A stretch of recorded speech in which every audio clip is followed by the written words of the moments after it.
The comic's cover is green. The two elves sit on the cliff. Behind them there is a blue sky. The elves are surrounded by brown branches which form something like a photo frame. The photo frame is in the shape of a big hollow. In the corners of the photo frame, one can see big leaves of irregular shapes. The main hero, Greg, sits on the grass. His legs are straight. He smiles. His cheeks are blushing. Greg sneaks a look at Sarah, who sits on his left. He touches his toes with his hands.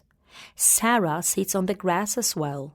Her crossed legs hang limply. She puts both hands on her knees. Sarah smiles bashfully and peeps at Greg.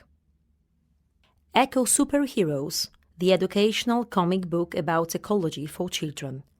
The Eco Superheroes comic book was created with the Eco Superhero project. Authors: Foundation, the Zone of Inspiration Development, Poland. Greenzone Environmental Association, Hungary. SYTEV Association, Slovak Youth for Traveling Education Volunteering, Slovakia.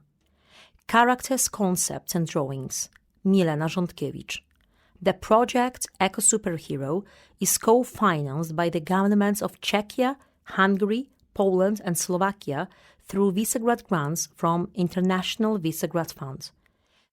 The mission of the fund is to advance ideas for sustainable regional cooperation in Central Europe. Meet our Eco Superheroes. Between the Spry Brook and Fairy Lake, there is a mysterious old forest.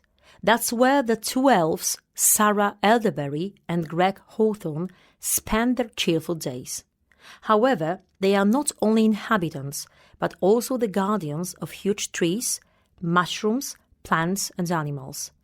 The two elves know all creatures living around them very well. They are friends of animals, plants and the people of Old Village. The main heroes of the comic book are Sarah Elderberry and Greg Hawthorne. Both of them are a few years old. In each episode, Sarah and Greg wear the same clothes. Greg wears a knee-length outfit with balloon legs and sleeves and a green jagged neck.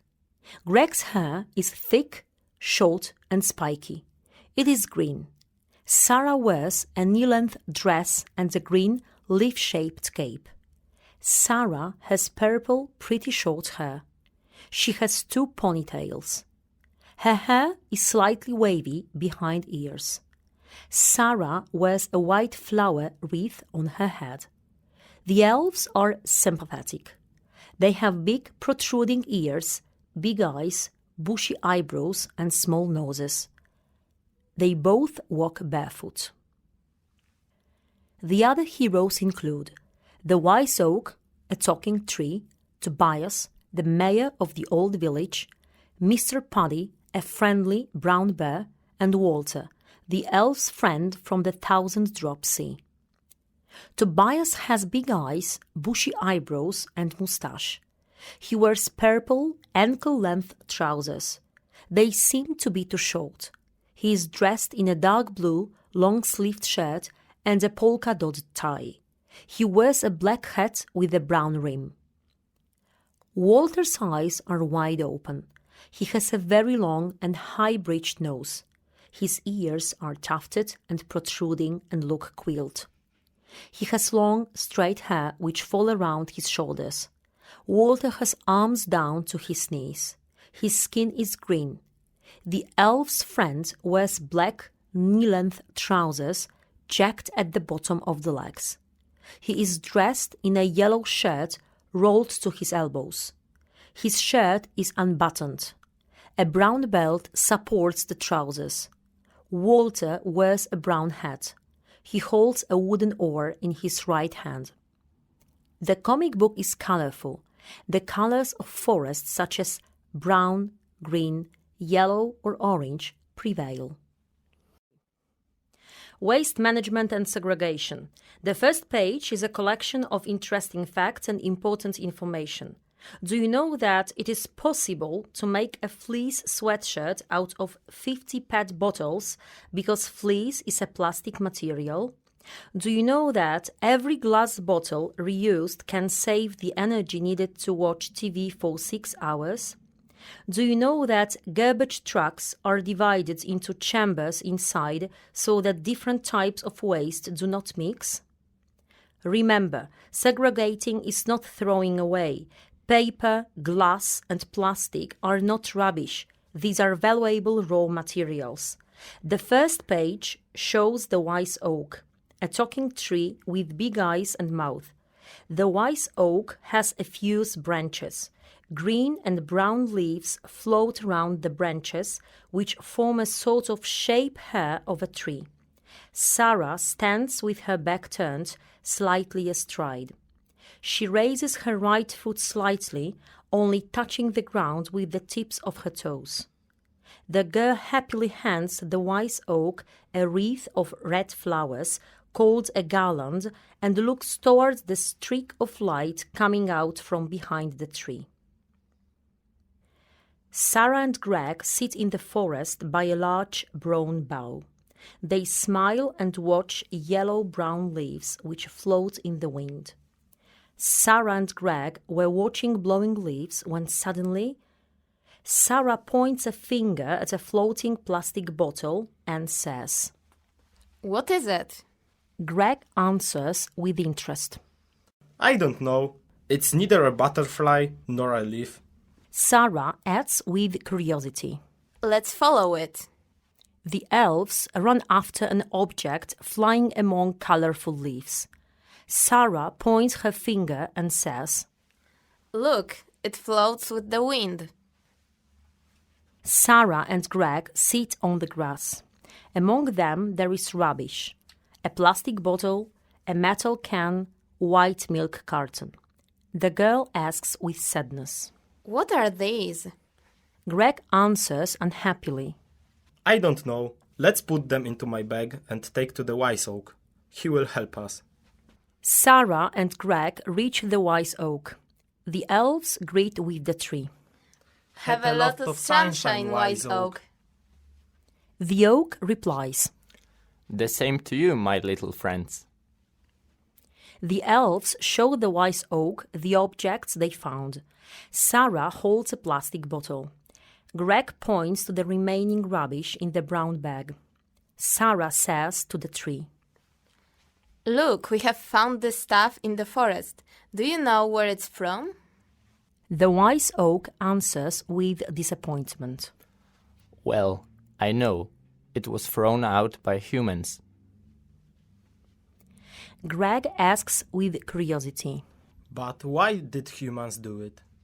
The wise oak replies, They call trash what is useless for them, so they throw it away. The girl asks with anxiety.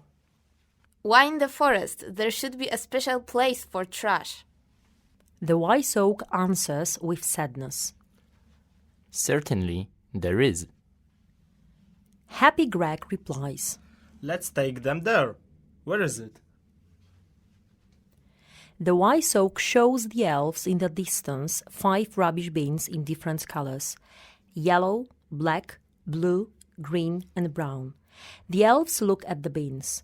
The wise oak asks Sarah and Greg, Can you see this place with containers very next to us?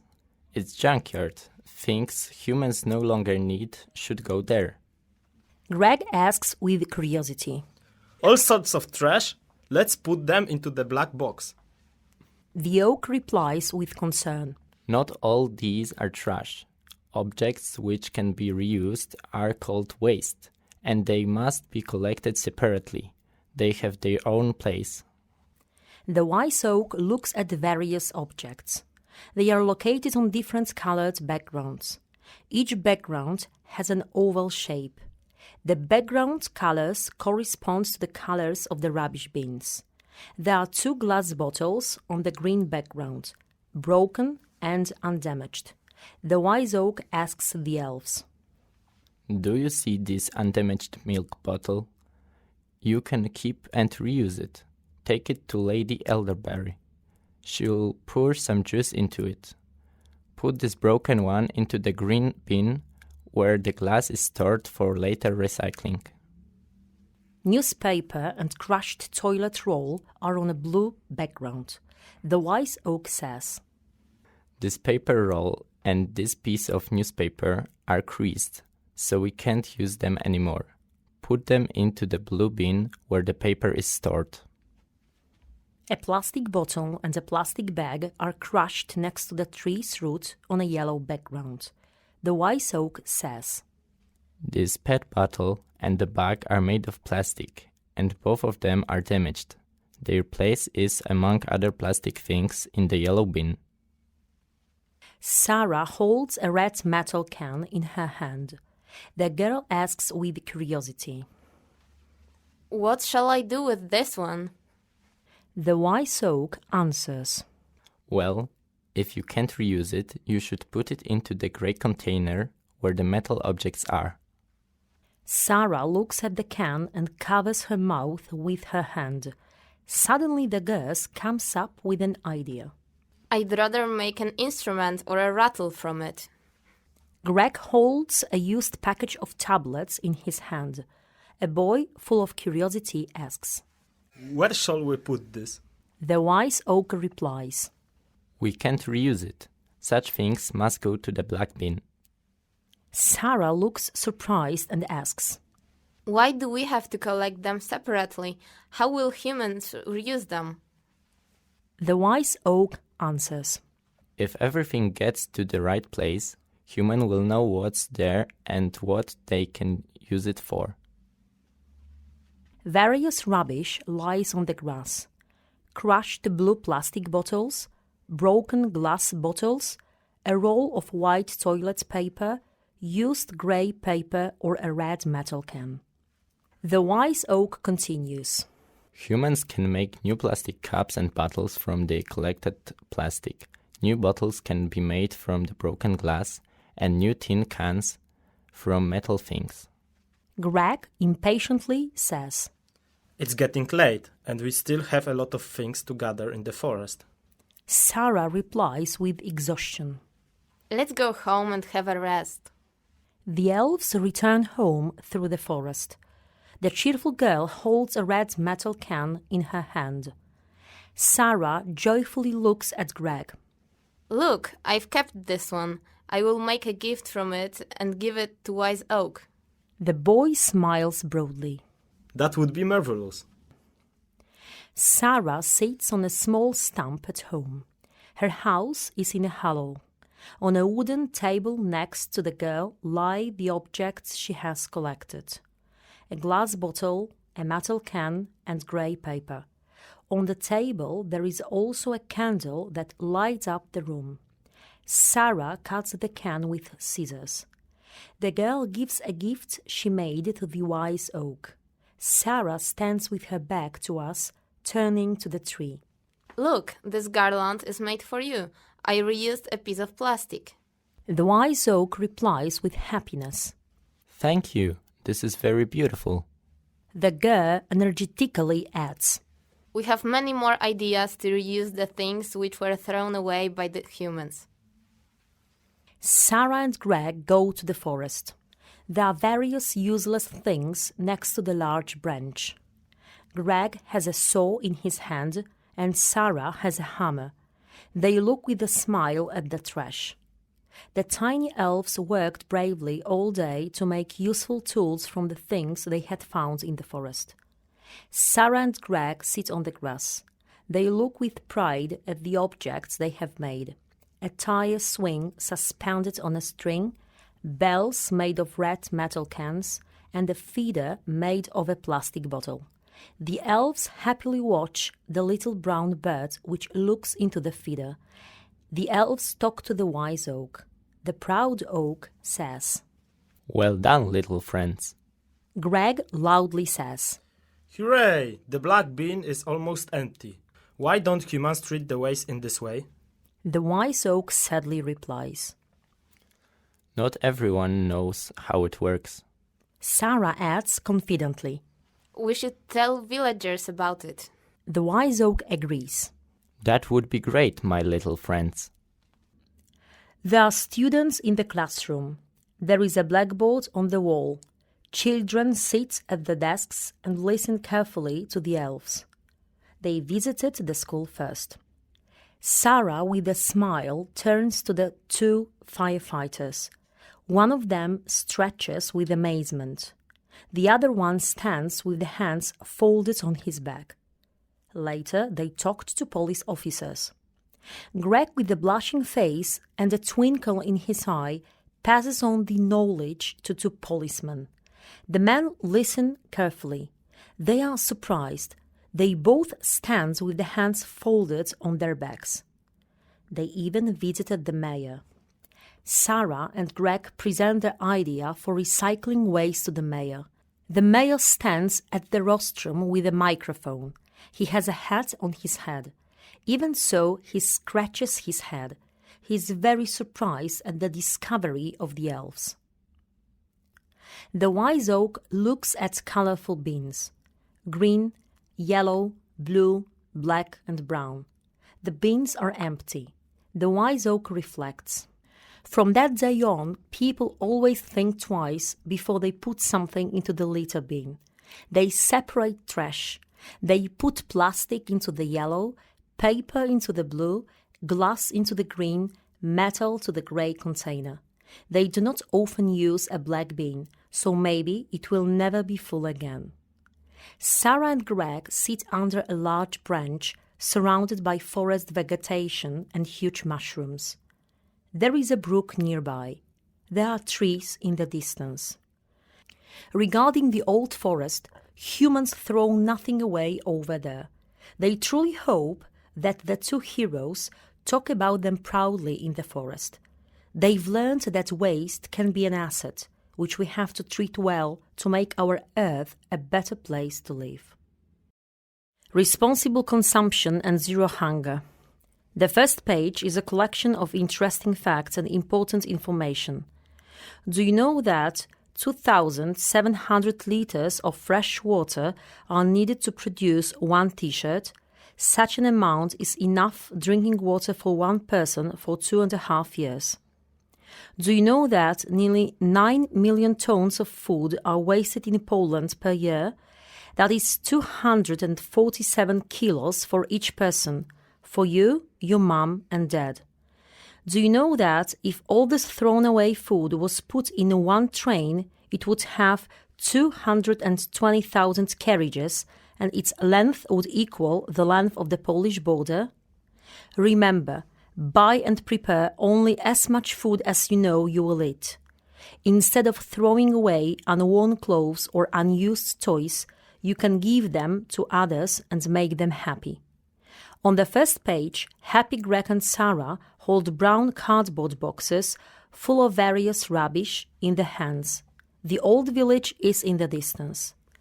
The elves are in the forest. The mayor of the city, Tobias, turns to the elves. Finally, I have found you. Tobias says with concern. The black container is almost full. Greg is also worried. Let's see what went wrong. The elves and the mayor stand by the wise oak. Sarah says, Greetings, the wise oak. We came to check the junkyard. The sad oak says, In the black bin, there are many wrong objects. Mayor Tobias and the elves look at large, colorful rubbish bins. Next to the bins, there is a lot of various rubbish, carelessly scattered on the ground. Greg says with anxiety, Many things should not be here. Sarah, Greg and Tobias stand next to the bins. Rubbish falls out of the black bin. Some of it already lies on the grass. Apples, papers, plastic, a rag doll and socks. Greg says with anger, These things should not be thrown away. Sarah holds a rag doll in her hand. The sad girl says, This rag doll can be fixed easily. Greg holds a small red car without a single wheel in his hand. The boy brilliantly says, We can find a new wheel for this car. Tobias has a broken brown radio in his hand. The worried mayor frowns and says, This radio is just buzzing now. The boy comes up with an idea. We can repair it using some wires. Sarah and the mayor stand next to the black bin. They look at the products lying on the grass next to the bin. An apple, a banana, and some bread. Various objects fall out of the bin, fabrics or used paper. Dazed Sarah says, There are so many food scraps in here. Tobias scratches his head thoughtfully. The villagers often get more food than they need. Disturbed Sarah adds, But they should not throw it away. The elves wonder. Lady Elderberry could have grated this half an apple to make filling for an apple pie. They imagine a smiling child's face begrimed with chocolate. The child holds a bar of chocolate in their hand. The elves think. That chocolate could have made a child happy. Greg, with excitement, shows Tobias a blue vest and blue socks. These clothes should not be here either. Tobias has large, worried eyes. Sarah joins the mayor, Tobias, and Greg. I could patch these socks easily. The vest could be given to a younger child. Greg holds a blue vest in his hand and smiles slightly. The mayor says with excitement, I know a family which would be happy having this vest. Greg holds an open, white box in his hands at face level. There is food inside. Greg says with disappointment. There is some food left in these boxes. Tobias explains. This food in such boxes is delivered from the ferry lake. Greg firmly adds. The ferry lake is too far from here. The villagers should get vegetables in Silk Paradise instead. Tobias cheerfully agrees. We should tell them about it. Sarah and Tobias stand on the green glade and talk. Sarah holds a brown book in her hands and asks, Why is this book in the litter bin?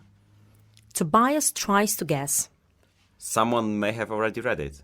Sarah adds convincingly. They should have given it to someone who hasn't read it yet.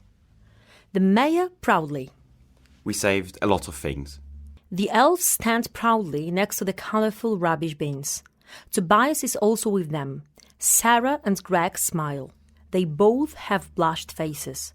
There is a brown cardboard box on the grass next to Sarah.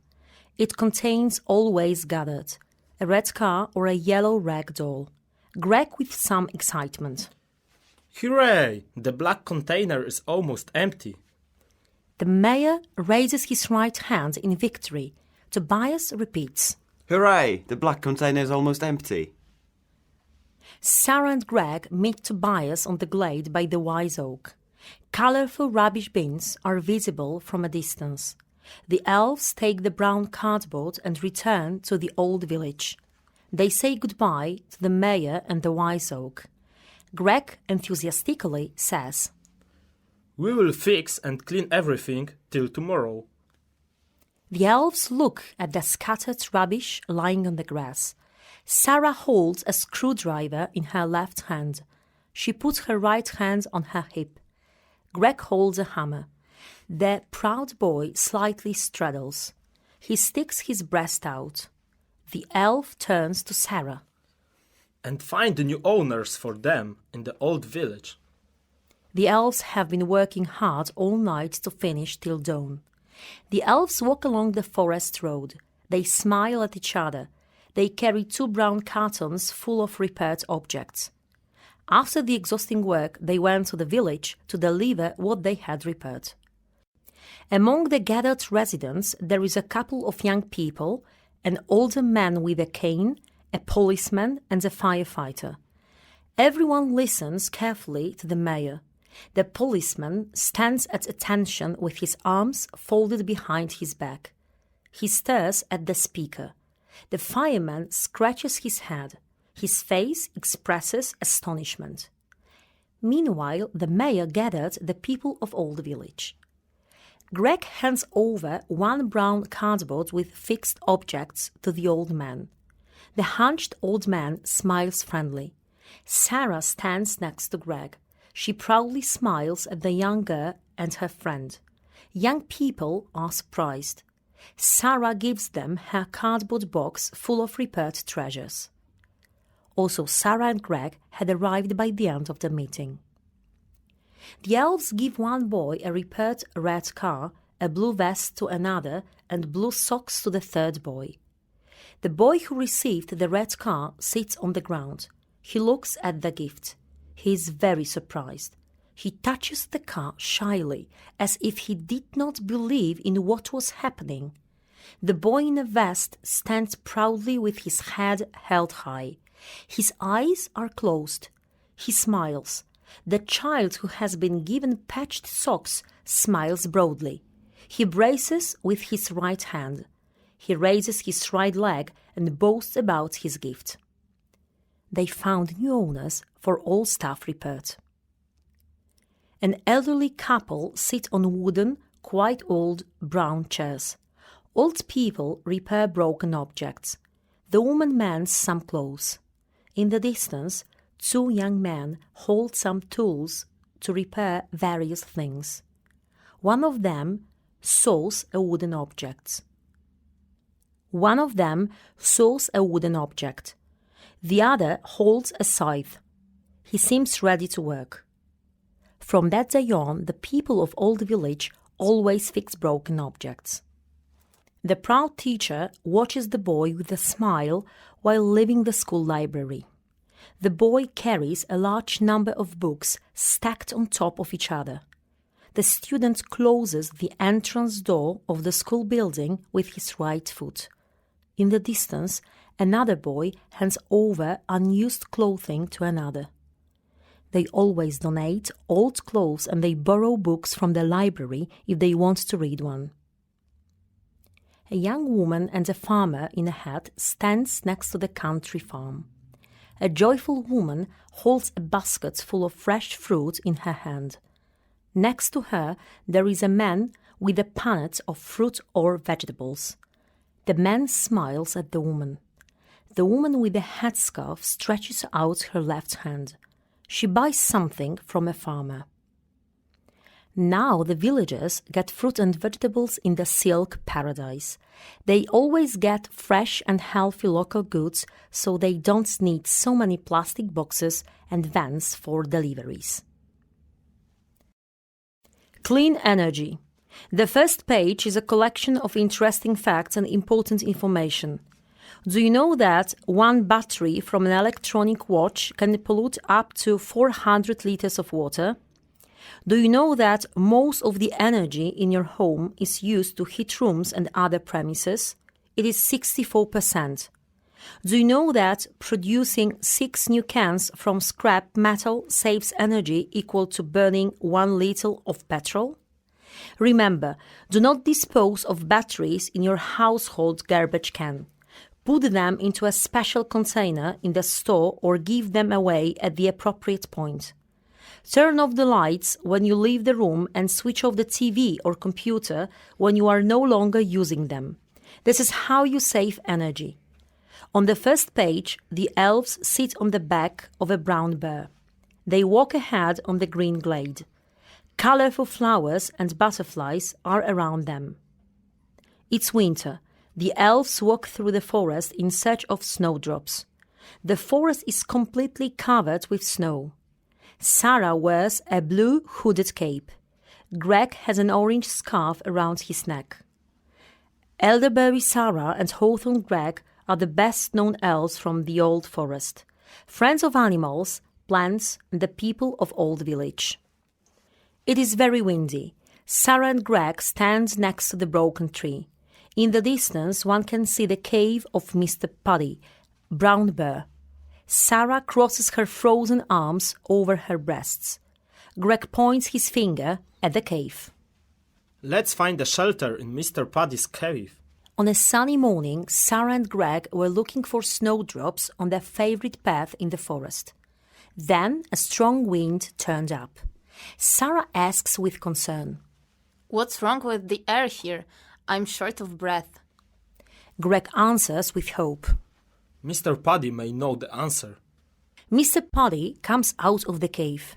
A frozen girl says, Happy bird chirping day, Mr. Paddy. We're looking for a shelter. Mr. Paddy scratches his chin with his paw and says, Come inside, little fellas. The elves and the bear sit in the cave. Greg says, We will leave as soon as the wind calms down. Mr. Paddy lies with his paws crossed under his chin. He looks at the elves and says with hope, You can help me look for some food in the forest. The elves sit on Mr. Paddy's back. It's white in the woods. There are no plants. In the distance, there is some smoke from a coal power plant. Greg notes, So, few plants are around here, and it's hard to breathe.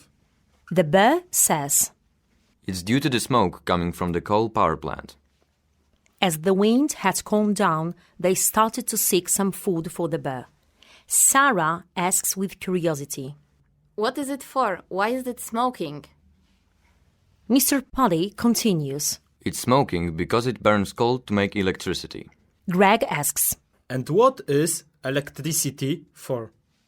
5 electrical appliances, office lamp, TV, washing machine, blender and microwave oven. Humans use electricity in their homes for lighting, TV and many other household appliances. The bear leads the elves. Mr. Paddy and the elves move away from the coal power plant. Mr. Paddy says to the elves, There are ways to make electricity with no smoke. I will show you something. They arrive at the place. There is no snow. They are on a large green meadow. There are orange flowers and colorful butterflies here. There are huge windmills in the distance. Sarah asks with curiosity. What are these? Mr. Paddy explains. These are wind turbines. They use wind power. He continues in one breath. The air is fresh and clean since the wind turbines are here. The elves and the bear come closer to the turbines. The elves stand next to the friends on the glade. Sarah has fused fingers in front of her. There is a brown fence in front of the heroes. There are solar panels behind the fence. Sarah says, What's inside? Can we peep in? Bear cheerfully says, Of course, there's a solar panel park. This is another way to make electricity without smoke. Greg says with interest. How does it work? Mr. Paddy explains. These panels can collect sunbeams. It is possible to produce electricity by using the power of the sun. The happy girl says. That's fabulous. Greg turns to Mr. Paddy and gestures with his left hand. So, it doesn't disturb the animals and the birds at all. Sarah adds. I think we can show you something similar, Mr. Paddy. Come with us to the brookside. The elves lead the bear to the brook in the middle of the forest. They ride on the back of the friend again. There is a brown watermill by the brook. Mr. Paddy smiles and says, This is the oldest watermill of the old village. Greg points his finger at the mill. What does it do? The bear explains. Water drives that wheel. The wheel drives the millstone inside. The millstone grinds the wheat, and this is how the flour is made. The elves sit on Mr. Paddy's back again. The bear continues. If only everybody used the power of the sun, water, and wind to produce electricity. Greg looks deep into his friend's eyes. We will inform people. The bear says goodbye to the elves by the brook. I must leave now to get some food on the way home. Goodbye, my friends. Greg says with sadness. Goodbye, Mr. Paddy. We are going to the old village. Sarah also has sad eyes. The elves stand on the deserted green glade. The smiling boy says enthusiastically. Let's go straight to the Mayor Tobias. The girl agrees. Great idea. I would like to tell them how they can replace the coal power plant. The elves meet Tobias. Sarah stands with her back turned. Greg looks at Sarah carefully. The girl turns to the mayor and gestures with her right hand. The elves told Tobias how else electricity without smoke can be made. The mayor gathers the inhabitants of the old village. Among the gathered people, there is a couple of young people, a policeman, a firefighter, and an elderly man with a cane. Tobias firmly gestures with his right hand. And we must immediately shut down the coal power plant. Tobias explained to villagers how to use the power of the sun, water, and wind. There is now a white and red barrier at the site of the coal power plant. Green grass and colorful flowers grow around the barrier. Bees fly happily and ladybugs climb over the flowers. So they closed the coal power plant, and from that day on, the smoke stopped polluting the forest. There are colorful flowers on the green glade. Colorful butterflies and bees fly around them. There are also several windmills in the distance. The air was becoming fresher, and soon animals and plants returned. The bear leaves the cave. Mr. Puddy joyfully smells the flowers on the green glade. Even Mr. Puddy can find food close to his cave and hear birds chirping around him again. Greg and Sarah sit in the forest under a big stump. 2 red butterflies fly in the distance. Around the elves there is green grass, forest moss and animals, a hare, 2 squirrels and a roe deer. Roe deer peeks out from behind a tree and glances stealthily at the elves. Animals are so grateful to the 2 heroes who made the forest an eco-friendly place. Nature protection. The first page is a collection of interesting facts and important information. Do you know that the oldest tree in the world is over 4,600 years old? How many years are you missing to be the same age? Do you know that 1 tree produces enough oxygen for 10 people in a year, and to save it only 60 kilos of waste paper needed? Do you know that a plastic bottle thrown in the forest will decompose? That means disappear only after 500 years and chewing gum only after 5 years? Remember, do not litter in the forest and respect nature. Forest, park or meadow are house of animals, birds and insects. When drawing, use both sides of a piece of paper. This way you protect the trees from which the paper is made from being cut down. On the front page, a red and black woodpecker sits on a tree. The tree has no branches. A small, irregularly shaped hollow is carved in it. Behind the tree there is a green glade and tall yellow grasses like rye. There are many green bushes and plants in the forest. Behind the bush there is a large tree limb. A snail walks on a leaf. Have you ever wandered near the mossy paths of the old forest? That's where the elves Sarah Elderberry and Greg Hawthorne spend their cheerful days. However, they are not only inhabitants, but also the guardians of huge trees, mushrooms, plants and animals. The elves are on the large green glade. In front of them, there are tall grasses like rye. Greg says, We haven't been there for a long time. Let's look for military orchids. The elves sit on the glade. The girl folds her hands to her mouth with fear. Oh no, what could have happened here, Greg? The boy says with concern. All the flowers are gone. Frustrated Greg sits on the glade. He is very disappointed. He limply puts his arms on his knees and hangs his ears. The children are still on the glade. Sarah says, What about butterflies, ladybirds and larks? Greg consoles Sarah. Don't be afraid, my dear. We will figure it out afterwards. A broken and damaged flower lies between the elves. Greg points at the broken stalk and the petals scattered next to it. Can you see? These flowers must have been torn out. The worried girl folds her hands as if she wanted to pray. Who could have done this? The elves stand next to the tree. There is an engraved inscription on the bark. Here was polyester. There is a carved heart under the inscription. Small fallen branches are at the feet of the elves. The moved boy says. I guess Woodpecker knows the answers. The surprised girl with an open mouth says. Who can be this polyester? Greg says with conviction. We will find it out, I promise. The elves visit a woodpecker. A red and black bird sits on a tree. The elves greet the bird cheerfully. Hello, have a nice day. The woodpecker answers. Same to you, little elves. What brings you here? Greg says with interest. Have you seen anything unusual recently? And do you know Polly? The bird confirms. Yes, a group of pupils from New City came here. I guess Polly is one of them. Greg and Sarah are still on the glade. Right next to them, the woodpecker sits on the tree. Behind the tree, one can see tall rye grasses. Greg says to the woodpecker. If they pick all flowers, you won't see any here in future. The woodpecker says.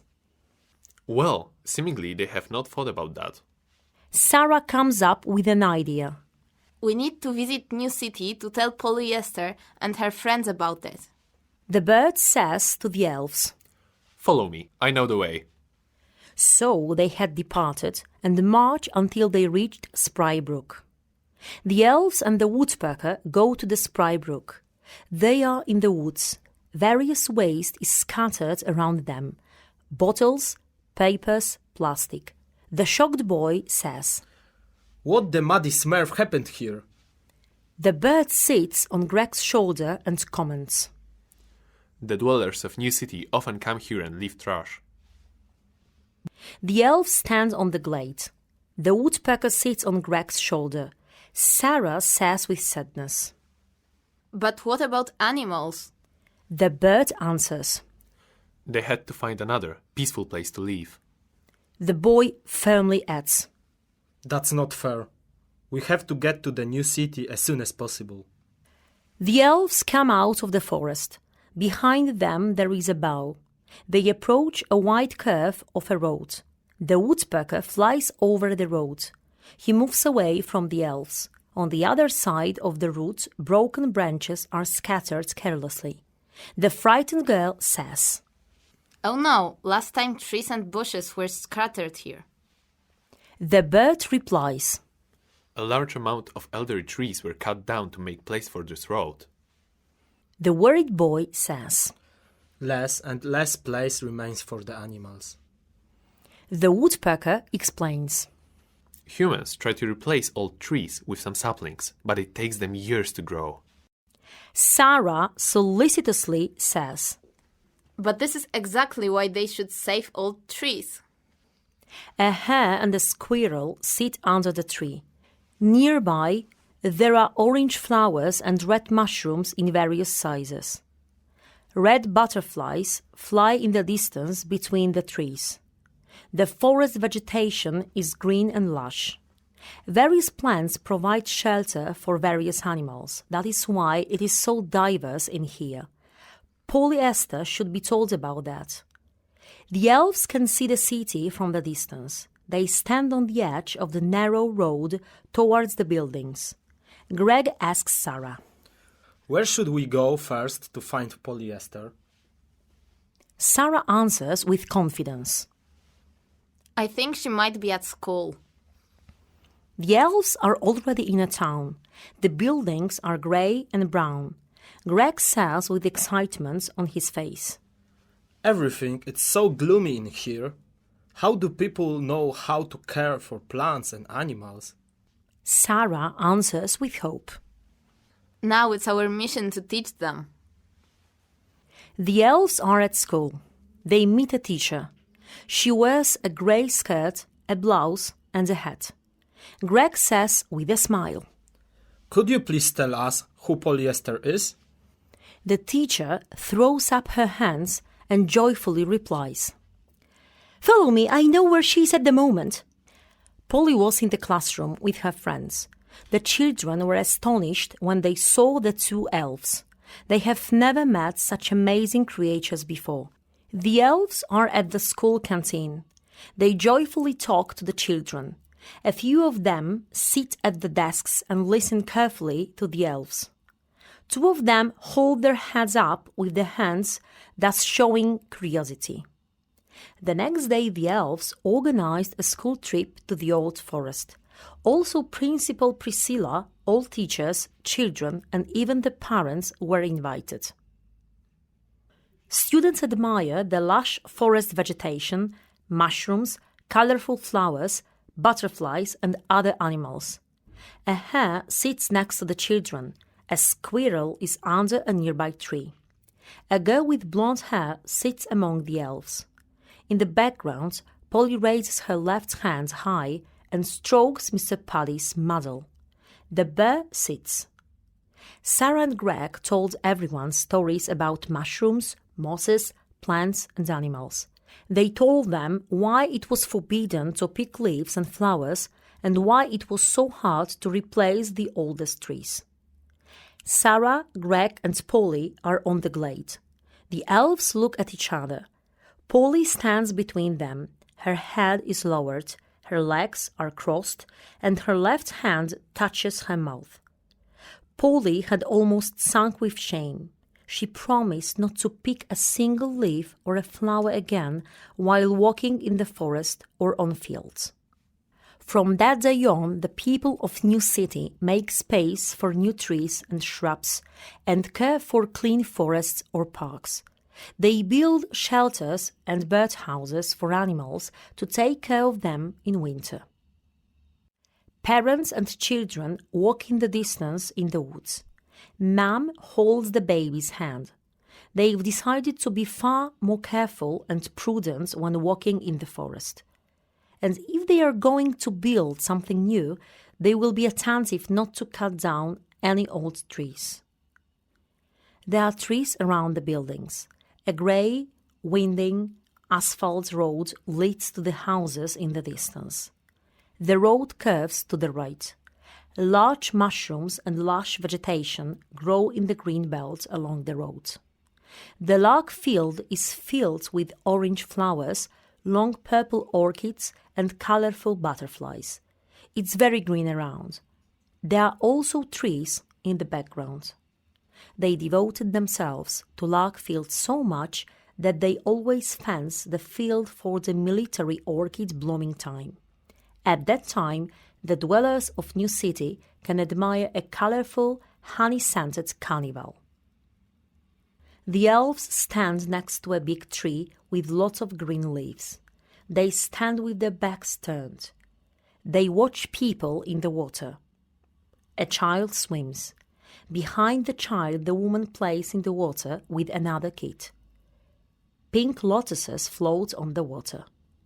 At the bank of Spry Brook, people have a bath very rarely, not to bother animals living there. The elves are in the woods. They stand in the distance from each other.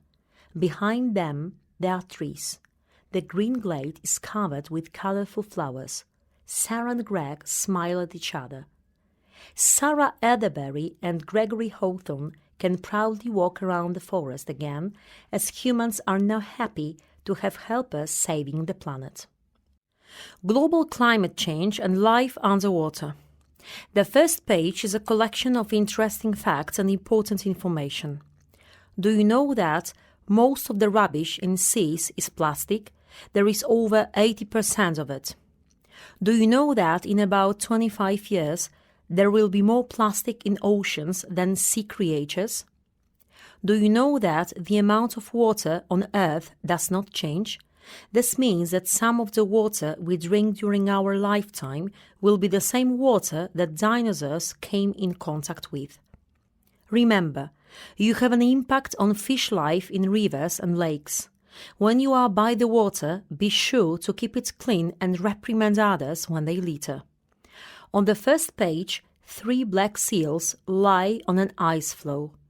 There are glaciers in the distance. The brook flows between trees and forest vegetation. On the right, one can see a large tree bough by the shore. There are also green bushes and large orange mushrooms nearby. Between the Spry Brook and Fairy Lake, there is a mysterious old forest, Sarah and Greg's home. The two elves know all creatures living around them very well. The elves sit by a large tree trunk. They look at each other with a slight smile. A brown boat approaches Sarah and Greg with a Walter on it, a friend of the elves from the Sea of Thousand Drops. He holds a large wooden oar upright in his hand.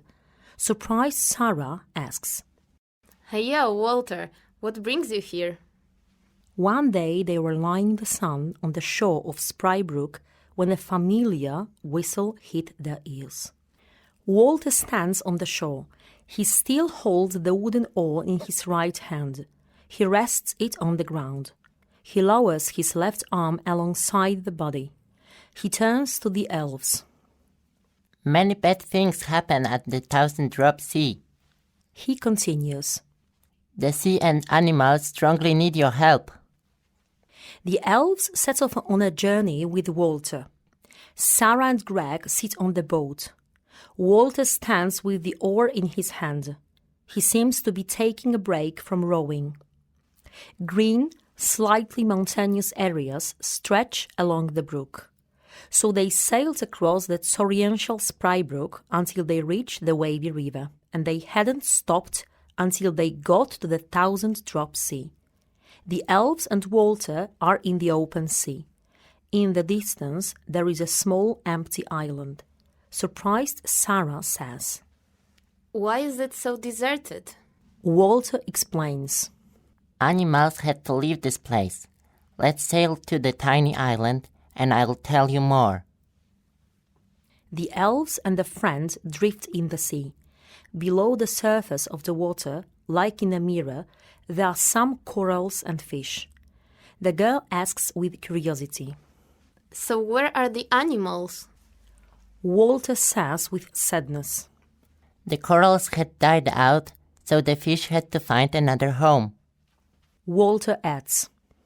The fish have found other corals, but the dwellers of the lofty city throw more of them than necessary. Red, blue, purple and orange fish swim in different directions in the turquoise water. The bottom of the sea is also decorated with green, algae and other plants of various sizes cover irregularly shaped corals. The elves and Walter stand on a small island. The island is covered only with grass. Next to them, a brown boat sways in the water. The island reflects in the water surface like in a mirror. Fish swim among algae and corals under the island. The boy with excitement. Whoa, your island is so small. Walter explains. It's getting smaller each year because the sea level rises.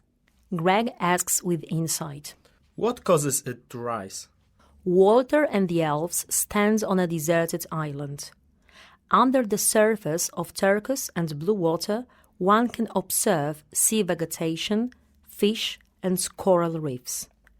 A friend from the Thousand Drop Sea explains. The icy mountains in the north are melting, so there's more and more water. The amazed boy asks. Why are icebergs melting? Aren't they too hot? Walter nods. Yes, they are. If you sail up to the Seal Bay, you can see they're slowly vanishing due to the heat. Greg with involvement. No more time to waste. Let's go to the Seal Bay. The elves and Walter continue their journey. They are located between glaciers. In front of them, 3 black seals lie on a drifting ice floe. Sarah asks curiously. What are those seals doing? Walter answers. They are resting on the icebergs.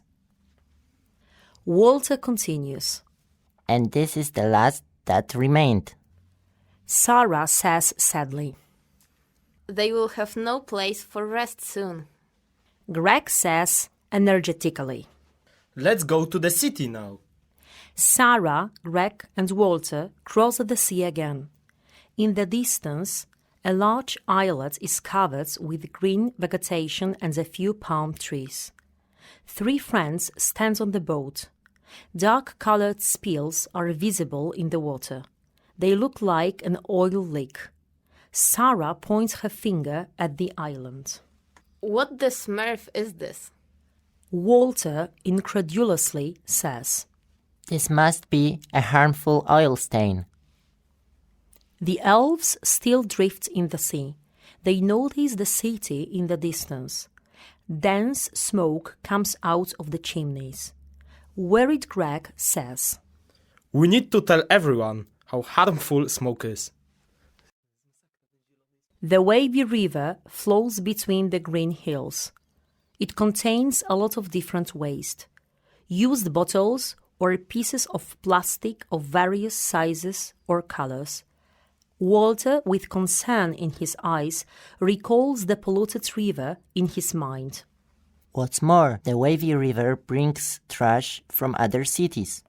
Walter imagines a ship on the water somewhere in the distance. In the sea, a net is thrown from the ship for fish that swim near coral reefs. Lots of fish are caught in the net. Walter says anxiously, And the dwellers of Tafty City fish more than necessary. Greg, Sarah, and Walter stand on a wooden pier.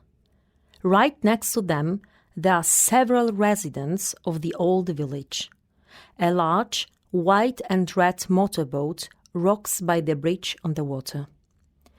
At the harbour, when Sarah, Greg, and Walter reached the city, they announced an extraordinary boat trip. The elves and Walter take some of the dwellers on a motorboat trip. They are on the 1,000-drop sea. 2 white seagulls fly near the motorboat.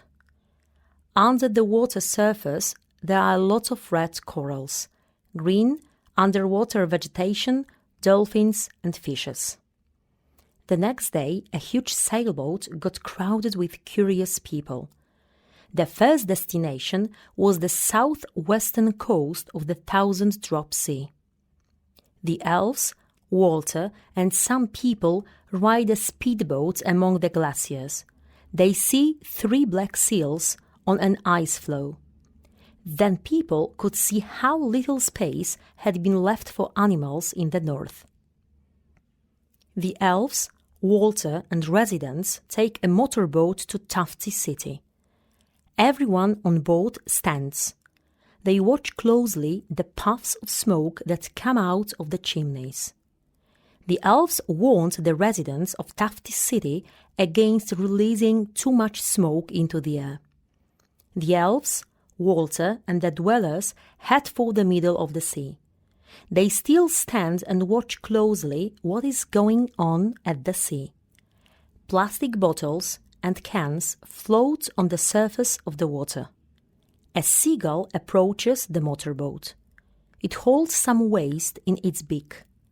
On the other side of the boat, a huge water turtle swims slowly, and said how it might impact the sea life. The elves, Walter, and the dwellers of the old village approach the island, which is covered with lush, green vegetation and a few palm trees. They notice an oil spill in the sea. Not to mention how harmful oil stains and other dirts could be. Grey and brown buildings cover a small island. Between them there are some trees. 2 dwellers of the island cycle along the road that is situated between the houses and the green belt. The island is surrounded by the turquoise 1,000-drop sea. In the distance, the dolphin jumps high into the water. From that day on, people modernized their large smoking factories and they use bikes instead of cars. 2 white sailboats with a mast with white and red stripes cross the turquoise sea. 2 seagulls fly happily nearby. They use only sailboats on the water to avoid oil stains. A fisherman in a black hat and purple shirt drifts on a brown boat in the sea and fishes. In front of him, there is a white and orange barrier that separates the fishing area from the open sea. Right next to the barrier, there is a no fishing sign. And the fishery office allows to fish at the designated areas only. Below the surface of the water, a diver trims the algae near the corals. The coral reef is variegated. Colorful fish swim in different directions, and in the distance there are huge sea turtles. They also take care of sea corals that provide shelter for many animals. The elves and Walter swim to the shore. A large stream of water falls into the sea at a steep angle like a waterfall. By the shore there are several stones of various sizes and green grass. The heroes stand on the boat. Walter holds a wooden oar in his right hand. He glances in disbelief at the green area by the shore. Greg stands proudly. He puts his left hand on his hip. Sarah clasps her hands in delight. She looks excitedly at the green trees and bushes. It is very clean on the seashore. The dwellers of the Thousand Drop Sea and the Tufty City are still very grateful to the two elves for teaching them that even the smallest act matters to save the planet. The comic Eco-Superheroes contains 5 stories dedicated to waste management and segregation, responsible consumption and zero hunger, clean energy, nature protection, global climate change and life underwater. The elves Sarah and Greg explain to children difficult and sometimes even complicated topics related to ecology in a way that is easy to understand for the youngest.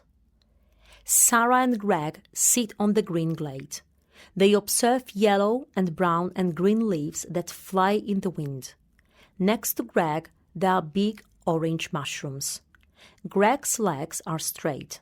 He smiles. He touches his toes with his hands. He peeps on the right at the leaves and a plastic bottle dancing in the wind. Sarah sits next to Greg. Her crossed legs hang limply. She puts her left hand on her knees. Sarah points a plastic bottle which floats between leaves in the air. The project Eco-Superhero is co-financed by the governments of Czechia, Hungary, Poland and Slovakia through Visegrad Grants from International Visegrad Fund. The mission of the fund is to advance ideas for sustainable regional cooperation in Central Europe. The last page of the comic book is green. At the bottom of the page, there are several big green and brown leaves. Greg sits with his legs straight. He smiles. With a blushing face, he glances stealthily at Sarah on his left. He touches his toes with his hands. Sarah sits next to Greg. Her crossed legs hang limply. She puts both hands on her knees. Sarah smiles bashfully and peeps at Greg. You hold in your hands the results of work of 3 organizations strongly interested in ecology, which will help bring environmental issues closer to your pupils. The comic was created as a help for kindergarten teachers and early school educators who want to introduce a new interesting tool to their daily work. There are 5 stories waiting for you inside. Each of them deals with a different eco-topic. Delve into the world of the elves from the old forest. Sarah and Greg invite you to accompany them on their way along the mossy paths of their forest home, and much farther.